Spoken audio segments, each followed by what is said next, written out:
Isang tao lang. Isang araw lang. May 9, 3 days before election, pinag-cash advance ng 132 million pesos. Ayan po siya. Pogi.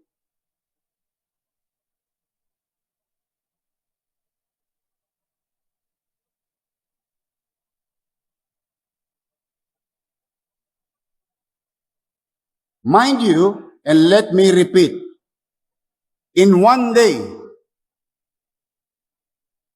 132 million pesos. Ang pangalan po niya, Jonathan Garso.